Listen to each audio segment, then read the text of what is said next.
السلام عليكم ورحمة الله تعالى وبركاته. اليوم الحمد لله كانت واحد المشاركة ديال جمعية الأخوة في مدينة تازة في مصدر جلايجي 2025، والحمد لله كانت مشاركة الجمعية ب10 ديال الأفراد من الجمعية ديالنا، وكان من ضمنها الناس اللي مهيكلين الجمعية. اختارت الجمعية انهم يكونوا تما ان شاء الله، بالاضافة للناس اللي غادي يكونوا هنا في فاس مدينة فاس ومشاركين من الجمعية الحمد لله. وآلت النتائج الحمد لله أن يكون فرد من الجمعية ديالنا هو من المؤهلين النهائي إن شاء الله في الدار البيضاء، وكان من ضمن المحظوظين واحد من تازة وواحد من الجمعية ديالنا ألا وهو يونس رضا. ونتمنى التوفيق للجميع، وكذلك نتمنى إن شاء الله غدا إن شاء الله حد سعيد لجميع الحرفيين من مدينة فاس، ولما لا ما تكون النهاية إن شاء الله من فاس إن شاء الله.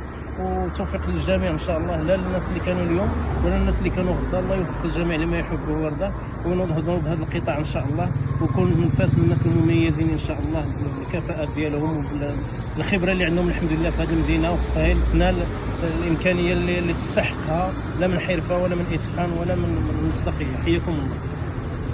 السلام عليكم، معكم يونس رضا، واحد من الفائز من هذه الدوره ديال اللي دازت من تازة. انا فرحان كيف فرحانين معايا الاخوان ديالي ديال الجمعيه، تا هما مساكن فرحوا معايا، لان واحد من الجمعيه ديال مدينه فاس مشاو حتى لتازة وشاركوا مع 40 ديال الناس ديال تازة، وجينا بواحد فازوا جوج الناس منهم انا وواحد السيد من تازة. وكنشكر الاخوان ديال فاس، كنشكر الناس ديال الجمعيه، كنشكر الناس ديال السيكا، كنشكر الناس ديال السوبر سيرام اللي نظموا هذا احسن معلم في المغرب، ماستر معلم.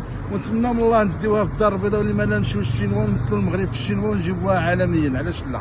تحياتي لك اخويا جواد.